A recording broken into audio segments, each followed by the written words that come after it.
Don't Hide the Scars, a weekly podcast focused on addiction and recovery. Creator Flindt Andersen and host Darren Redmond connect with a mix of celebrity guests, leading experts, and everyday people to discuss drug trends, drug culture, the struggle of addiction, and the redemption of recovery. Brianne Davis, author of Secret Life of a Hollywood Sex and Love Addict. Thank you for joining founder of Pain, Flindt Andersen, and myself, Jason LaChance, on the Don't Hide the Scars podcast. Hi. We're going to get into all kinds of things because, boy, you've experienced the gambit not only within yourself but within your marriage. And I mean, boy, if there's a group of loved ones that I know that I've been able to reach out to, I'm really worried about this. Could this be addiction in this area? It's you and your husband, Mark, whom we're going to talk to down the line. I know. We're like the recovery every addiction couple. Come to us for codependency, sex and love addiction, Debtors Anonymous, Al-Anon, AA, like gambling, all of it. We hit it all. We've done it all. And it's great that you share that so openly because you really have become a resource. I mean, I've made acquaintances with so many people that are like, literally, oh, you've had Brie on. Yes, I'll absolutely do your podcast. So it's just funny how entrenched that not only a Hollywood couple with all the great work you do there, but you've kind of become but this healthy side of Hollywood. Yeah. I mean, honestly, that's what I'm trying to do. What? That's a new concept, right? Right. I mean, just right now, I don't know when this is going to air, but if you just look at Johnny Depp and Amber Heard's relationship, it's like you get this image of what it looks like to have a relationship, the romance, the fairy tales, the love bombing, the gaslighting, all that stuff that we actually don't get to see how toxic it is, how validation, attention, using your sexuality to manipulate and control, that roller coaster ride we're all addicted to. So I'm really happy to be on this side because I was almost on that side of the addiction. So many times I had relationships similar to, them, or being committed over and over with someone new every movie I went on. And it was just like, I'm so happy that I get to say, hey, I'm a woman in Hollywood, working actress, 25 years. I'm in recovery for sex and love addiction. I used to be addicted to attention, validation, falling in love, but I have a healthy relationship with my husband. And I'm really grateful for that. That is so cool. Congratulations to you, bet. Yeah, it's and one of the misconceptions that you helped me break when it comes to sex and love addiction. And I've had people after the first time that I talked to you on a different podcast try to refute and it's not in the, or what is it, DMMSI or whatever that, and it's like people need to understand that those of us that have struggled with this, and I'm raising my hand, is we get a dopamine hit no different than any other substance abuser, gambling addict, etc. Yes. It is the exact same high as cocaine. The endorphins that are released into your brain when you're falling in love, have that first kiss, that first touch, that first intimate moment is the same high. So usually it's that first high people feel when they're younger, before they hit the chemicals, before they hit the gambling and the money addiction, all of that, so it's that first relational, like we get addicted to relationships, and usually under any chemical addiction is a relationship problem because it stems from our background. It stems from our family. It stems from society showing us what a fairy tale is. I mean, just watch one of the Disney movies. Those movies drive me crazy, like Cinderella, Sleeping Beauty. It's like a man has to look like this and it has to rescue the woman. And it's this whole fairy tale. Like this is what real love looks like. And it's a lie. It's all a lie. Well, Brie, I can tell you, I've been married for 42 years and it is definitely a lie. It is. And I've been for 17 years. My husband and I have been together for 17 years and it's not a fairy tale. Right. It might look like it on a picture, but it's not. It is a lie. Relationships are hard, but they're easy and they're hard, right? Yeah. Right. Well, let's break some of those where I was misinformed, because I always figured, okay, men and women are going to manifest sex and love addiction differently. And you're like, nope. And then once you started sharing, I'm like, oh yeah, I'm more like your story than the guy that wanted infidelity and the secret of 7 women or whatever it was. That's the misconception. And that's why I spoke out. That's why I was like, hey, it's not just a guy cheating on his wife, you know, getting caught, going to sex rehab, and he's healed. First of all, you don't heal from this addiction. Right. It's a brain disease. It's not like a chemical disease. So you don't heal. So it's worse. So you have to amplify. I have the characteristics that typical a male sex and love addict have. I was a cheater. I went from relationship to relationship. I had a lot of guy friends. You know, I did all those things, but the misconception is that, you know, you have a bunch of one night stands or you've had a lot of sexual partners. That's not true. A sex and love addict could just one partner. It's if they use their sexuality. Main misconception. Every time I say I'm a sex and love addict in recovery, I can't tell you how many times I hear somebody say, "Oh, I wish I would have met you when you were in addiction."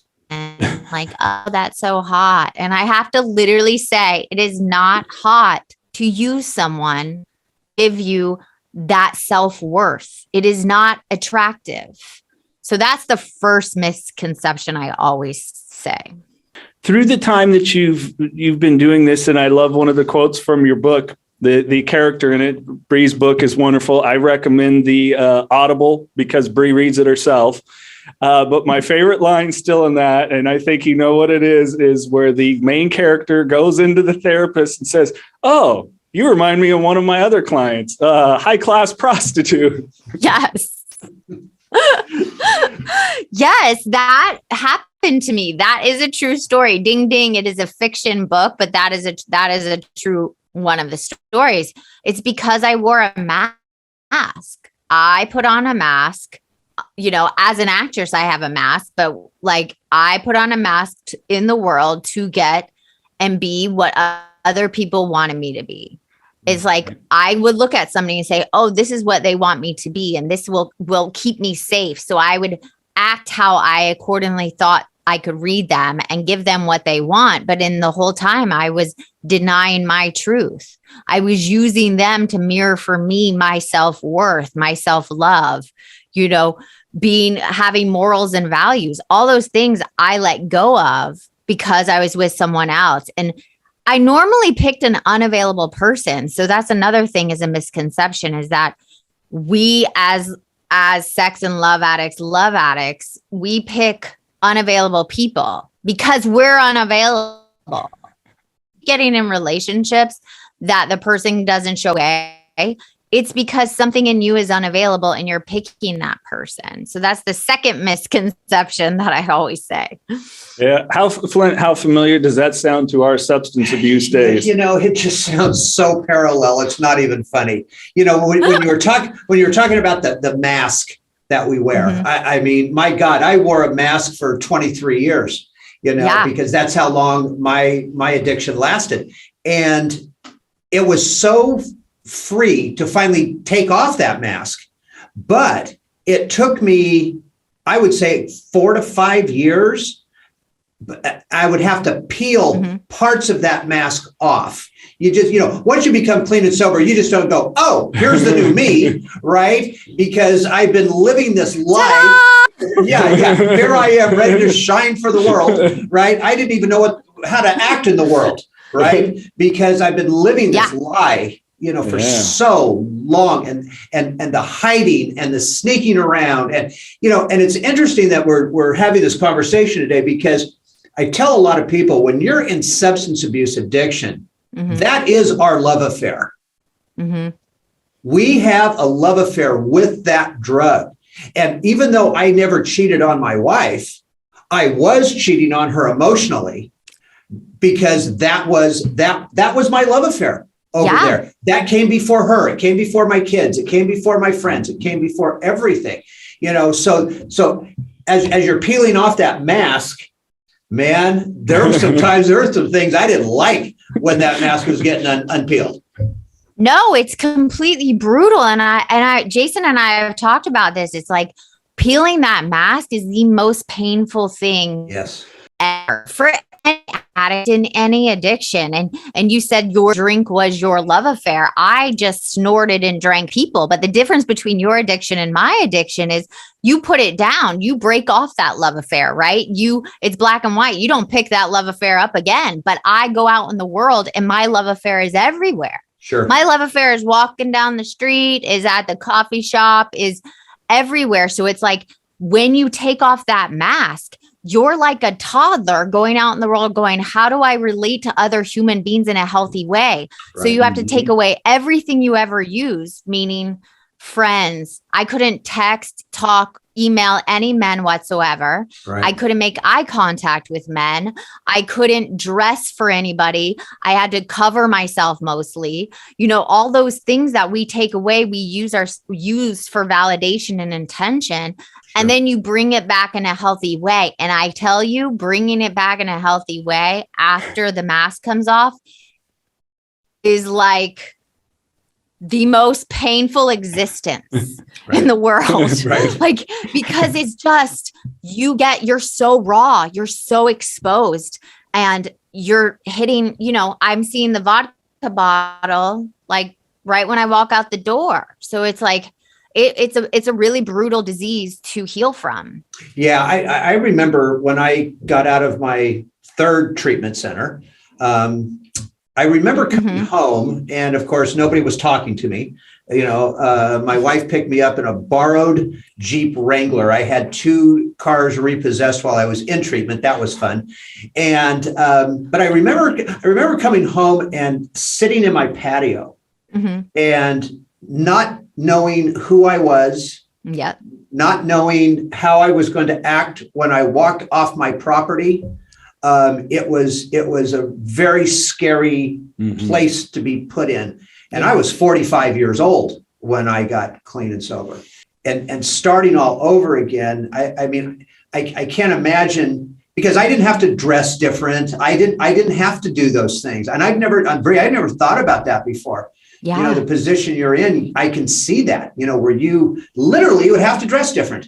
Yeah. Or wear your makeup different, or, now we do have some relationship as far as using the phone and texting, and we have to get those people out of our phones because like Greg Champion was saying the other day, do that digital scrub, right? Oh, you got to all of it, erase all of it. All of it. Tiffany from Vegas, gotta go. Right? Gotta go.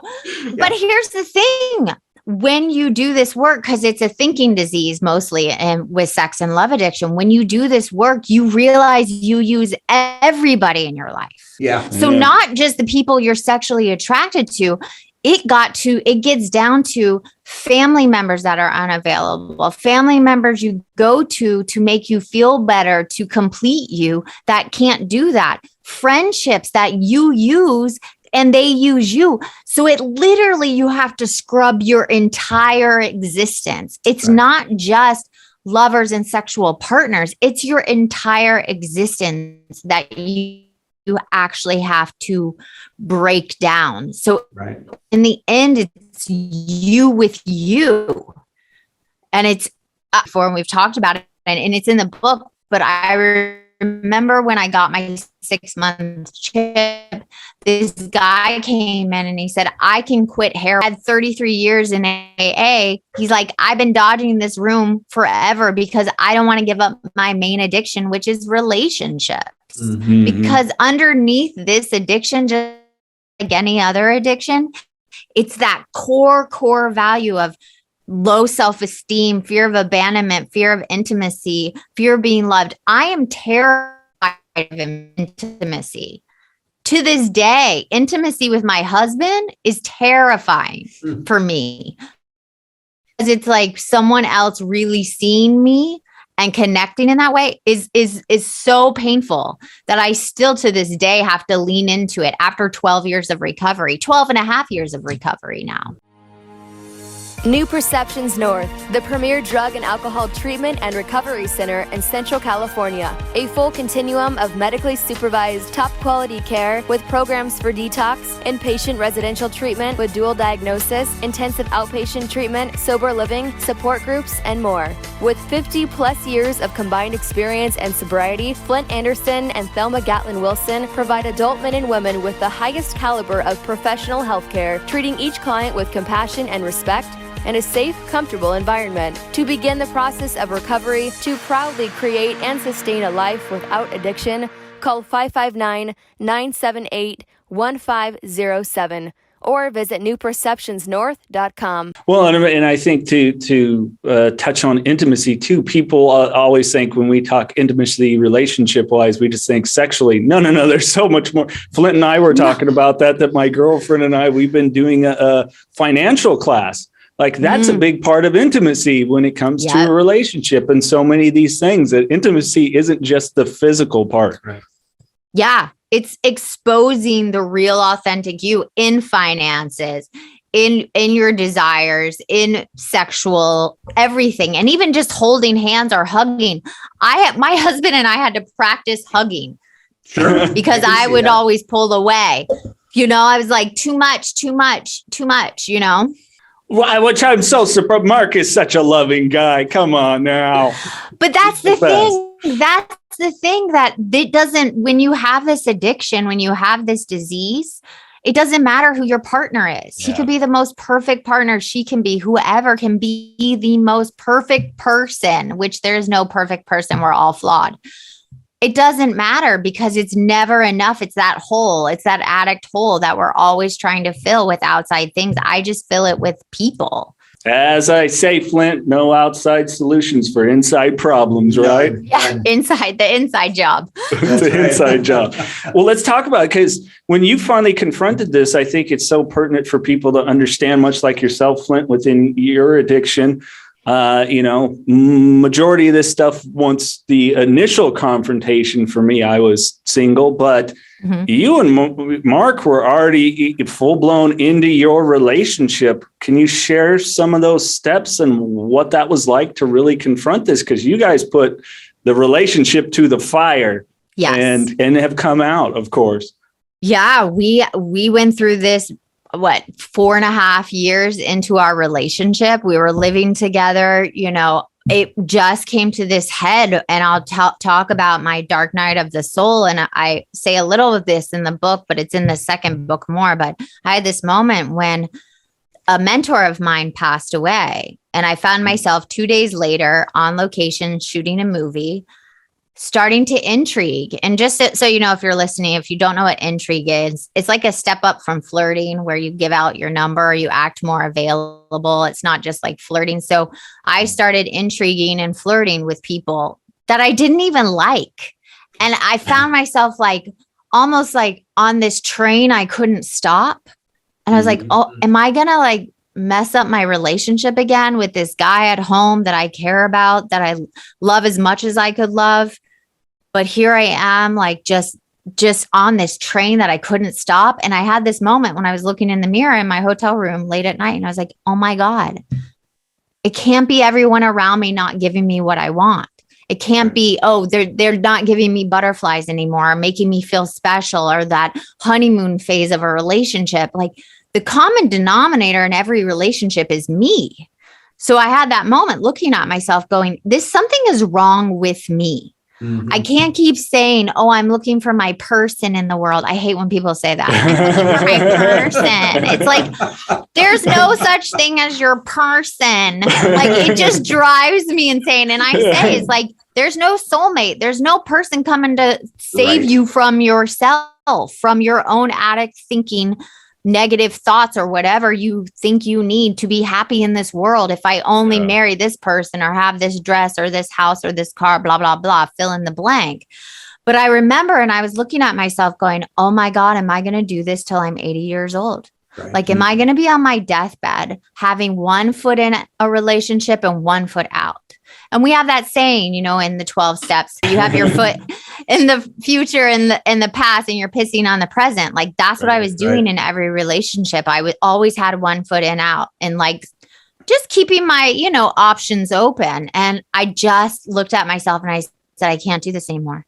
First of all, I don't want to hurt anybody, but go ahead. What were you going to say? Oh no, you said something that just really stuck with me when you said, am I going to be doing this when I'm 80? Yeah. Mm-hmm. And that's an extremely powerful statement. Now, I'm not pushing 80, but I'm pushing 70. But Brie, I also think that, Jason, the older we get, there's, how am I going to word this one right without getting yelled at? Flindt, it's okay if you fuck it up. We love you anyways. Yeah, absolutely, because I will fuck it up at some point. The younger you are, you don't see that. Yeah. As we start to get older, into our 40s, into our 50s, definitely now into my late 60s, but at 40, I didn't even want to, I would say that, God, am I going to be doing this when I'm 70? Am I going to be doing this when I'm 60? Am I going to be doing this when I'm 80? I mean, that was the most ungodly feeling that I ever had, because that's all I could see. Yeah. I was actually preparing either two things. One, I was either going to die from my addiction, because Brie, I was taking well over 70 and 80 Vicodin every day. And the other part of that is, okay, or with my luck, I'm not going to die and I'm going to be stuck in this addiction for the rest of my life. And yes, I am going to be doing this when I'm 80. With all the medical problems, and now my wife is gone and my kids are gone and everybody's left me. Yeah. It's that is just, when you said that, though, that brought back a lot of shit, right? I mean, it really did. And just right now, thank the stars, I'm clean, because I don't want to go down that road. I know so many people at 45, what you said, you got sober, they just are like, well, this is who I am. I can't stand that saying either. It's like, no, this is not who you are. Right. You can change no matter what age. We have, I have women that come in and men that come in at 75 saying, I don't want to do this anymore. Yeah. So you can change right now, no matter how old you are. And that's what this recovery has proved to me, that anybody can change if they're willing to do the work. And you were willing to do the work just like I was, because I just thought, wow, am I going to be on this life never connected to another soul? Am I going to be on this life never knowing what true love is? Not fantasy love, not romance love, what the TV and movies teach us, but real love. So that was the moment I surrendered, and I called that therapist, that Dr. Kath in the book, and she said that to me about looking like a high-class prostitute, that I wear the mask of a high-class prostitute. And I said to her, I've never had a one-night stand, which I haven't. I've never had many sexual partners, which I haven't. And she said, no, you can be a sex and love addict and only have one partner. And she made me do the 40 questions, and Jason and I have gone through them, and they're brutal. And I say my number, you can, my number's pretty high. It's in chapter 3, but these 40 self-diagnosed questionnaire, we went through it, and it was like a light bulb went off. And I got in my car on the 101, crying my eyes out, calling my boyfriend and going, I'm a sex and love addict. She says I'm a sex and love addict. And here's the beautiful thing. I picked a partner that was sober.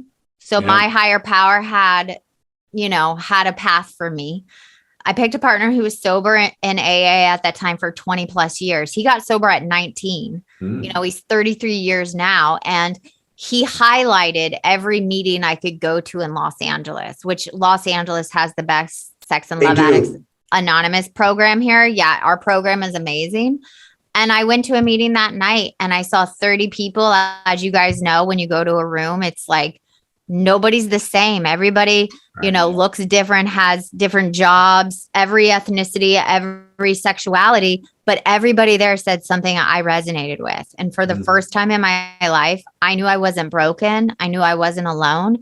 I knew that I just didn't have the tools to have healthy relationships. It wasn't modeled for me, So that was a moment when it's just like, I took my hands off the wheel and I just said, okay, I'm going to do this. I'm going to really do this program because I can always go back, right? I can always go back and act out. That's the easy part. This was the harder part. Year of my recovery, my boyfriend and I that lived together, that's my husband now, didn't have sex. He wasn't allowed to comfort me. He wasn't allowed if I was crying. I went to therapy twice a week. I did the 12 steps. I cried every day for 9 months. I literally wanted to crawl out of my skin. It was the most painful thing I've ever gone through. But today it's like the best thing I've ever gone through. Sure. Absolutely. But that was the journey and we stuck it out. And as you will hear later, he hit a deeper, recovery in his addiction with money. We got to grow together. And I'm so grateful that I got to do that with a partner that stood next to me. Yeah. That's the difference. A lot of people think when they do this program that you're going to find that partner or like the person is going to come after you do all this self work inside. And it's like, no, if you have somebody with you that will grow with you and do the work and respect your recovery and their recovery, and, keep those sides of the street clean, then you need to stay in that relationship. And that's the thing. If you come into this program, Sex and Love Addiction, in a relationship, you're supposed to stay because it's not the person you're with. That's the problem. It's you, unless it's abusive, obviously. And then if you're single, you're supposed to stay single. But I tell anybody, if you're single, stay single as long as you can, because it's really hard. Yeah. And a couple of things. One is, we have a saying in AA, if you're single, right, is because I get asked all the time, I'd like to start dating. And of course, my response is, well, let's see. The first year, have you bought yourself a plant? Right? Get a plant. And if that plant lives for the first year, then you buy a dog. Yeah, you get a dog. Now, or a cat. Or a cat. Now, if both the plant and the dog live for 2 years, now you can start a relationship slowly. Yeah. But the big question I wanted to ask you is when it comes to relapse, all right, with sex and love addiction. My wife has a great saying. She because look, I believe this is a disease.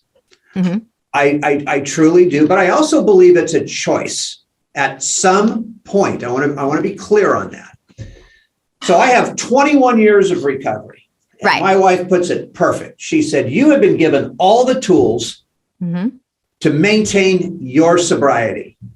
If you go out and relapse today," she said, "that's your choice." And because there's no trust. It's when we call them slips. I'm sure you guys do, but that's how we say our slips, which it can be anything. So everybody has different, yours is not drinking, but my recovery looks different than Joe Schmo next to me recovery in sex and love addiction. So everybody has different bottom lines. So for mine, it's no flirting outside of my relationship, no intriguing, no, like I said, talking, texting, emailing any man whatsoever. It's different now because once you're in the program a while, your bottom lines get a little smaller. But at the beginning, it's this structure that you protect yourself. So when you do those slips, it is a choice because there's something in you that's not trusting. There's something in you that's still searching for this outside thing to complete you, to fix you. But, slips can be in our program. Looking at porn is a really, really bad one and a big one for our recovery. Masturbating when you have a feeling because we sexualize stress, guilt, loneliness, anger, shame, fear, and envy. Pause. You have to say, why do I want to do this? Is it because I'm sad? Is it because I'm bored? Is it because blah, blah, blah? So it's those things. It's like flirting outside of your relationship, obviously cheating, going on Instagram and DMing somebody. Swiping is a really bad one on our program, even going on the dating apps and swiping and liking people, but then not committing. So there's that part of the slips, but there's also, love anorexic, where you shut down completely after a couple of years, where you have to do these new things to get yourself back out there. So it's a very complicated disease to define. And that's why a lot of people don't do the work because it's so difficult. Too hard. Yeah. It's literally everything you do, you have to question it. And then once you get that spiritual sobriety, time under your belt, which not a lot of people have time in my program. It's, Right. you know, it's one of the ones that was just created, 12 steps, I think in the 70s. Right. So there's not long term, like 30 years is the longest. 32 years, I think someone had, but yeah, I have 12 and a half and I'm an old timer with 12 and a half years. So people turn to me and I'm like, hey, I'm on my second surrender. I'm trying to just turn my whole will over to God, you know, like, so that's what happens when you get 10 years, you do that second surrender where you have to even surrender even more. And it's just, it's the best thing, but it's the hardest thing. It's a son of a bitch. It is. Flindt, just so you know, out of the 40 questions, I got 35. And we worked on it, but you know, he got me in contact with others. It did. And it just has you look, because you get to look at like, where do I go to those places to not feel? I do that. I do this. And that's all it does. And it's like, okay, now I know, now I'm aware. And now you're responsible. Like you said, it's a choice. This is a choice you make to leave the program, go out, go back to your unavailable ex who cheats on you, or trying to find this new perfect person and moving in with them after a month. And then shit hits the fan 5 months later and you're back in the room. So that's a choice you made. Right. You didn't use your tools. Right. So I agree. It's a choice, but also there's a compulsion, but you have to do the work. You have to look at why that compulsion is there, and people don't get that. You have to, I always say, and I say it in the book, you have to dig through your shit to get to the gold. You have to dig through all the things that have happened to you, you've done to others, all that stuff to heal, or you're just going to do it again. Right. And it's the same in substance abuse. Yeah. You know, I think the problem that we face is it's not the older people that are in recovery, it's the younger people that are in recovery, especially if these younger people are living at home. And, you know, all of a sudden these parents see that their kids have 30 days, 60 days, 90 days, and everything is fine. Everything is good. My son's back. My daughter's back. You know, they look so good. We don't have to worry about anything anymore. And then you talk about the proverbial shit hitting the fan. Okay. The families and the kid, they don't understand that this is a lifelong issue. This you are in this for the rest of your life. Now, you also said something that was very important, that obsession, that compulsion, right? That can sometimes hit us. Now, I don't have that compulsion or obsession to use anymore, but I'll tell you what, if I'm watching, let's say I'm just scrolling through television one night and I love that show House MD. Okay. And all of a sudden I'm going to watch a little house, right? And I turn that thing on. And old Hugh Laurie, he reaches in his pocket, and he pulls out that bottle of Vicodin and starts shaking it. That sends me. Sure. If I'm not prepared, knowing that scene is coming, and he does that, I sit up in my chair and go, whoa, I kind of like that. You know, and then that's the trickery, you know, in addiction. If you're not doing the work, my point here is if you're not doing the work and you see that, you could be absolutely fucked in a matter of 10 minutes. Yeah. Well, think about it as this: going to the movie theaters and then seeing a love scene. And you're like, that takes me back to high school. That takes me back to the first time I acted out or whatever. That is what I'm dealing with, where you literally go and listen. You're in your car and a song comes on and it's an unrequited love or whatever. And you're like, oh, I'm back there again. Yep. Yeah. So like a lot of movies are taken out, a lot of television shows. I mean, the number one movie, Jason knows this, is you cannot watch The Notebook. Nobody can watch The Notebook and slog. Like that's like the no-go movie. That's the most full of shit love story. It is. It's a love triangle and she's cheating and it's like all a big lie. But the thing is, it's like, you have to do this work so diligently because here's the thing. People with this addiction, like other addictions, you whack-a-mole to something else. You could now be, if you were drinking, you could now be addicted to Netflix. You could be addicted to a bad relationship. You could be addicted to being at home with your parents. Playing video games is a huge one now that is really plaguing people, that not living in reality. Anything you use to not live in your reality can become an addiction, and relationships are the number one. Yep. That well said. every single recovery place I've spoke at, talked at, anything, any recovery house says the number one thing people lose their addiction or their recovery over is relationships. Will take you down every time. Yes. Hello, Jason. Wait, he's raising his hand, just so you guys know. But you know this because I reached out to you. I know. I think with Addict, so many of us with traumas, and again, people always think trauma has to be something so extreme. It's something evil. It is not in most cases. You're lucky if maybe it wasn't, or maybe you're not. Either way, we end up in some sort of addiction. But establishment of boundaries. Yeah.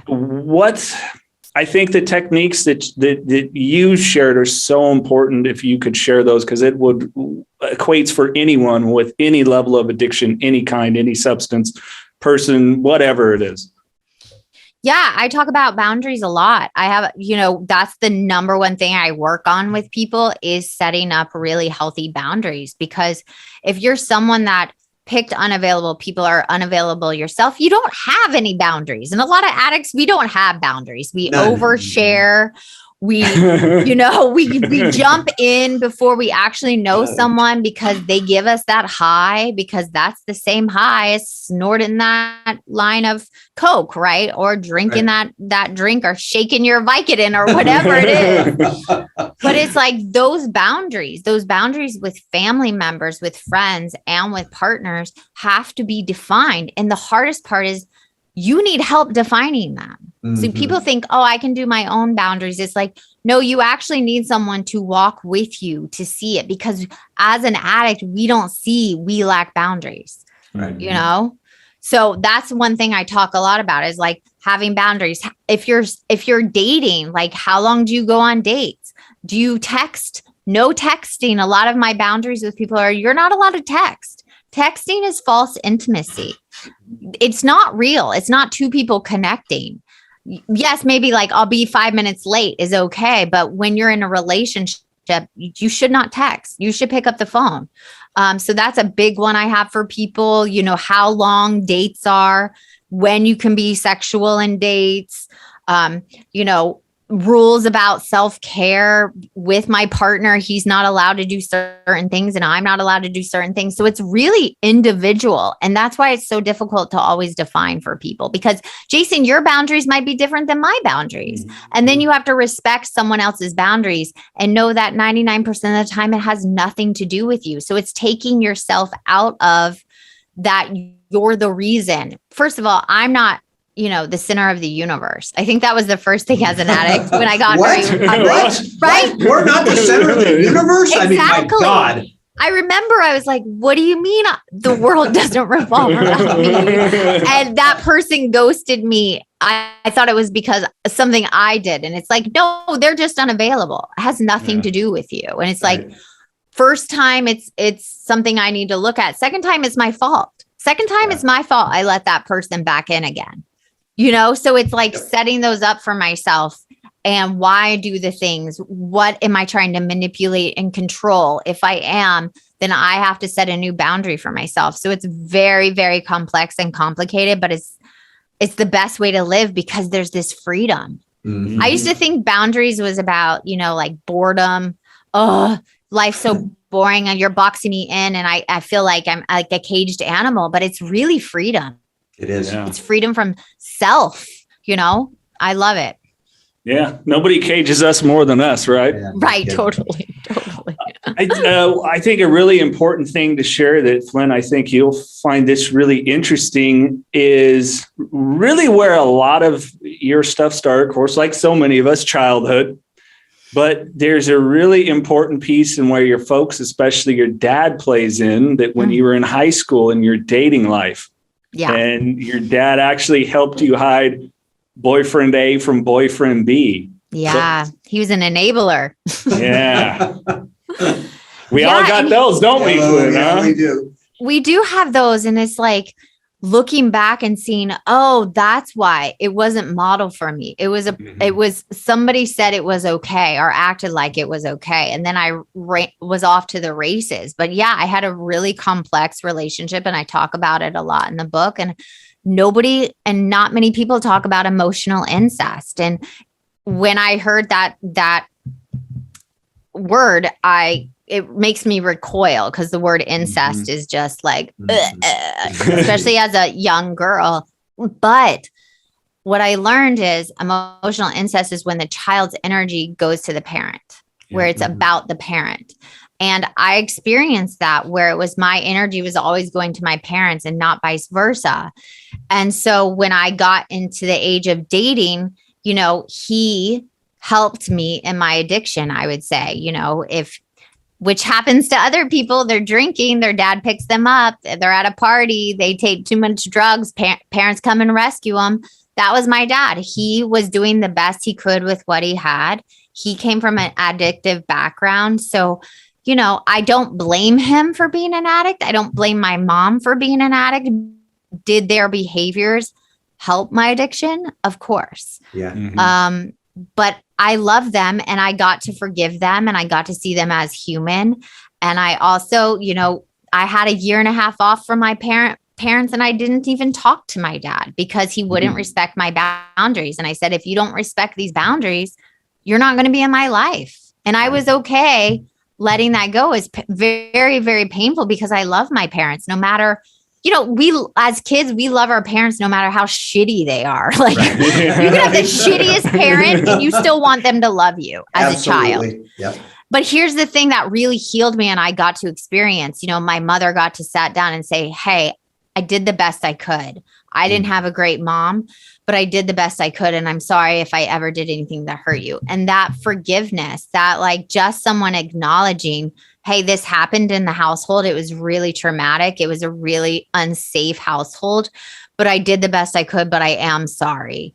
And that's what I got to experience. Will I ever hear my father say those words? Probably not, but I forgive him anyways. Right. And that's okay, because I don't want to carry it anymore. And he helped me with my addiction, but I'm the one that took it on and did all the damage. I'm the one that carried that baggage and hurt so many people. And I don't want to do that anymore. Right. Yeah, that baggage is too fucking heavy. Yep. Oh, it's so fucking heavy.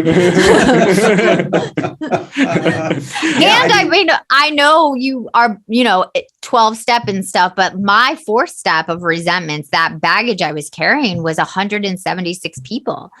That baggage, those resentments for my 4th step, it took me 2.5 years to do my 4th step. Well, how long did it take you, Flindt? Mine was 3 pages. It was like 3 pages and with the kind of the listing of why. I think it was 16 people. Mine went along with the book War and Peace. That was mine. God, it just seemed to take forever. Yeah.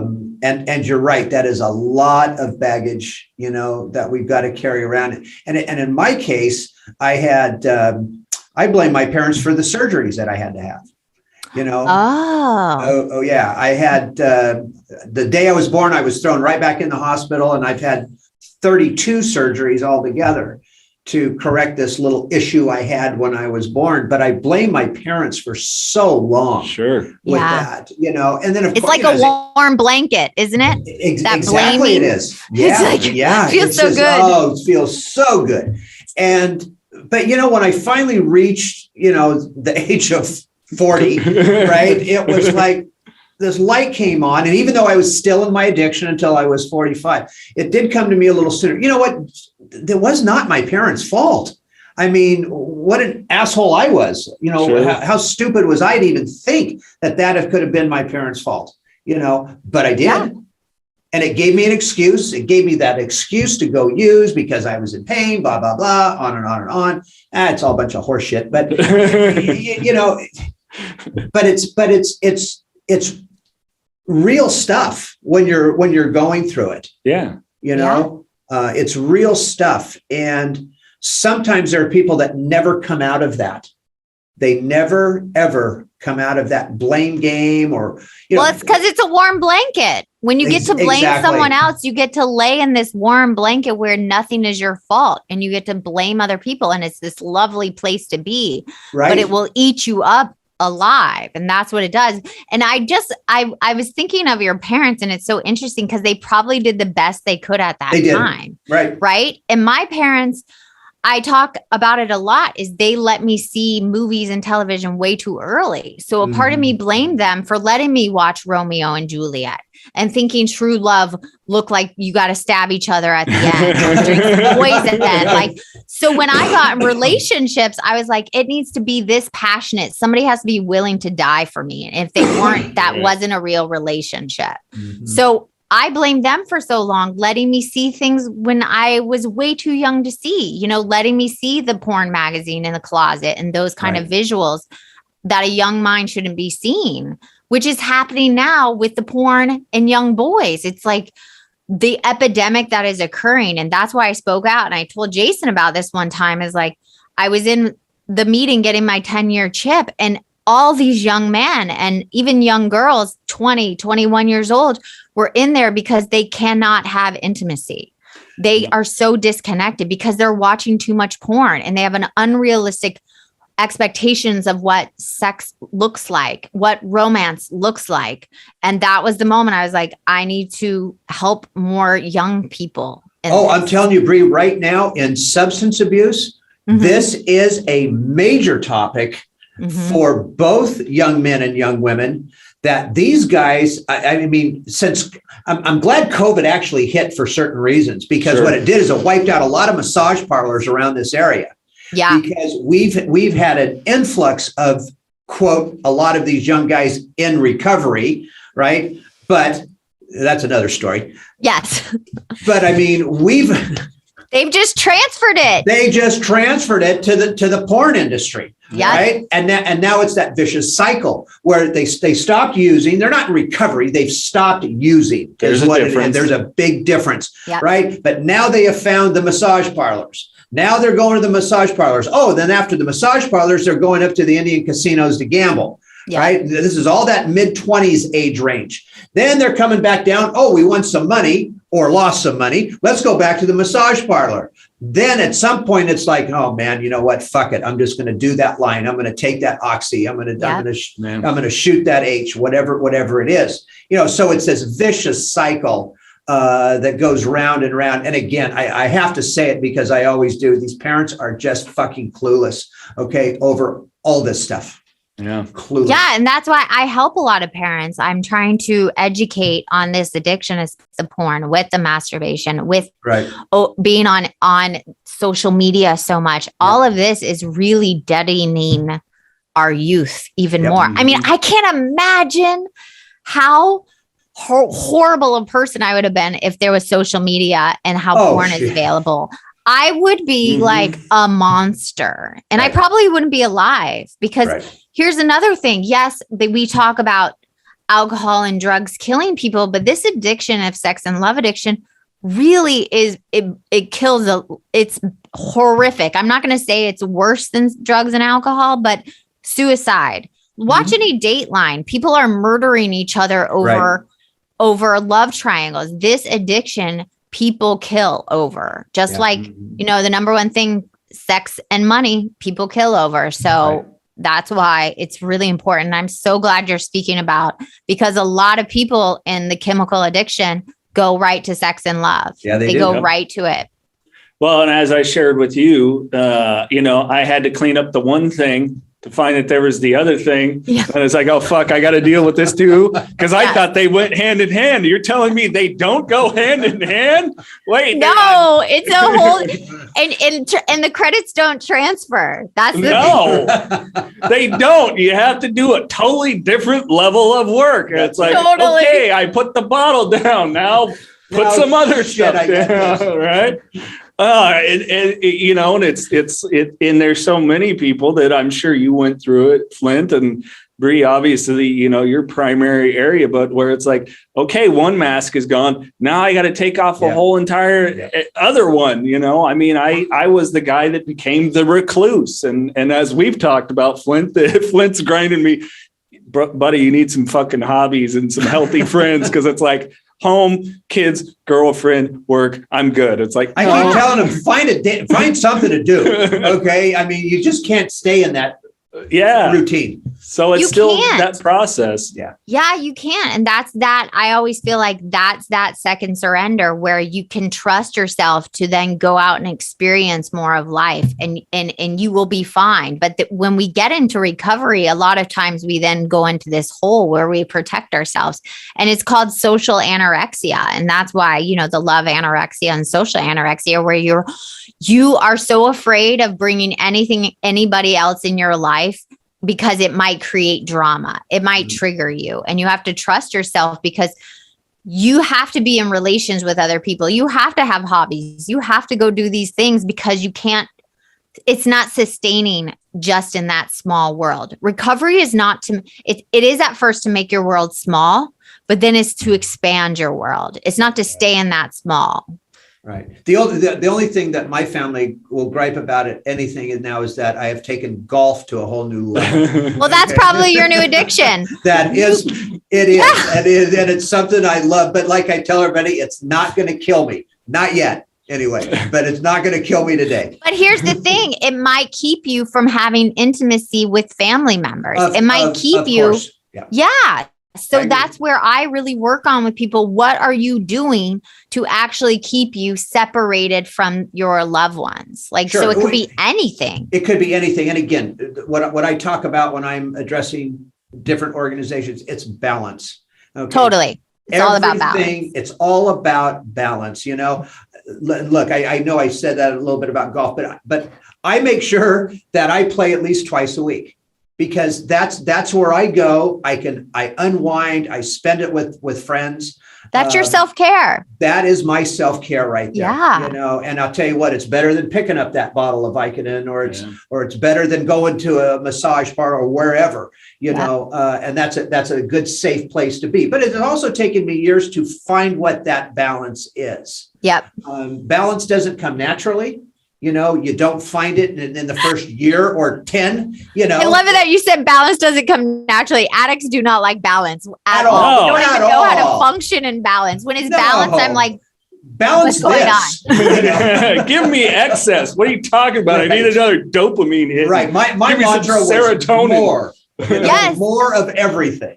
Yes, more. I want to feel more. That's the thing. And I was just talking to Mark about this, my husband, who you said is coming on. But when I experience joy now, I'm not used to what joy feels like because I used to attach joy to my high. Yep. Yeah. So it took me a long time, and still to this day, after 12 and a half years, what does joy really feel like?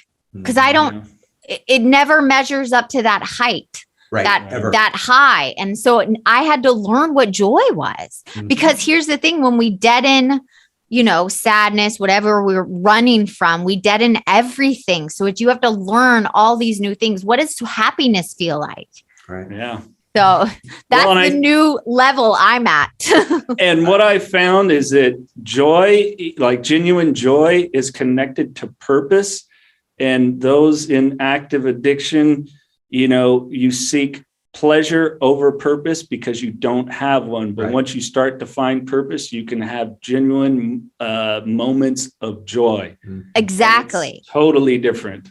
But as an addict, my mind then goes to, but it doesn't feel as high as the old type of joy I thought. So it's like, what's this new joy feel like? And I've been really, really discovering that and really leaning into what those emotions actually are supposed to feel like, not what my fantasy thought they were supposed to feel like. Does that make sense? Yeah, it does. But I'm going to go back just a little bit to what we were talking about earlier, this age thing. Okay. I'm big on this age thing.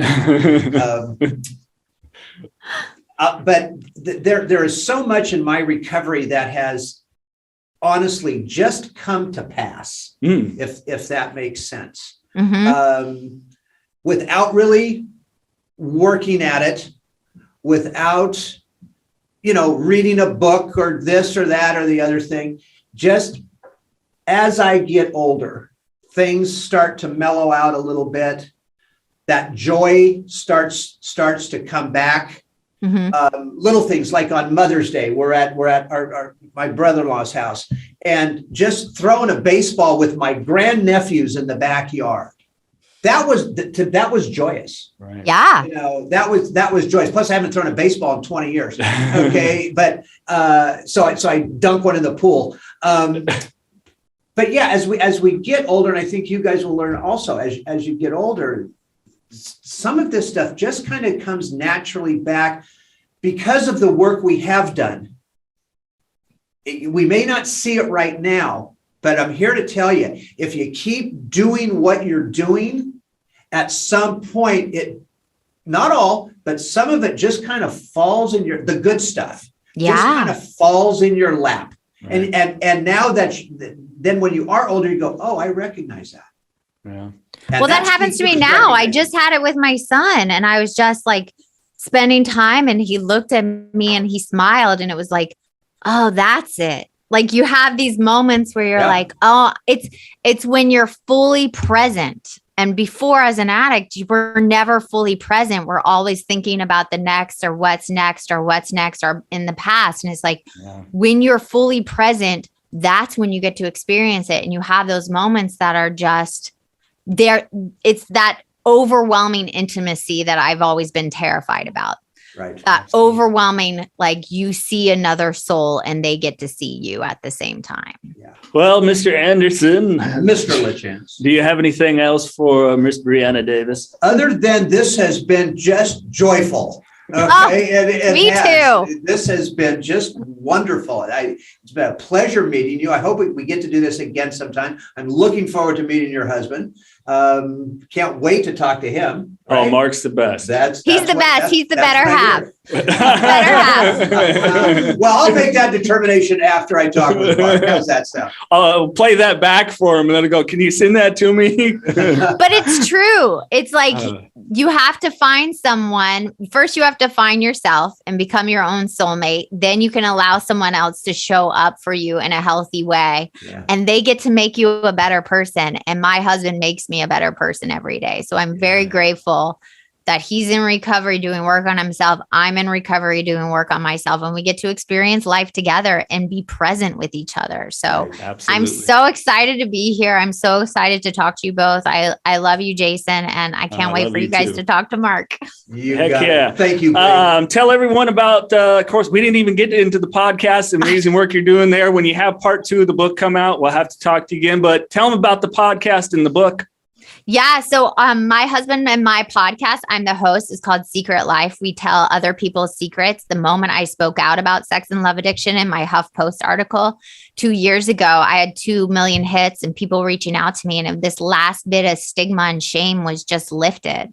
So I wrote the book to help people. It's called Secret Life of a Hollywood Sex and Love Addict. You can go get it now on Amazon. And audiobook, Kindle, whatever. And I'm really, really proud of it because it's changed people's lives and brought awareness to this disease that nobody talks about. And on Secret Life, I get to talk about it, but also other people's secrets that they carry around with shame and stigma. So thank you for letting me come on. Absolutely. And the book is done masterfully. I recommend the audiobook. Bree, you do such an awesome job of reading it.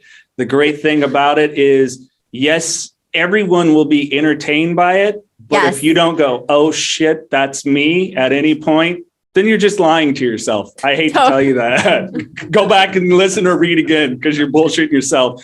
Bree, if you can leave us with Soulmate, because you nail it perfectly what a soulmate is. Yeah. So I said soulmate is yourself, that I'm my own fucking soulmate. I'm going to complete myself. I'm going to give myself joy. I'm going to love myself.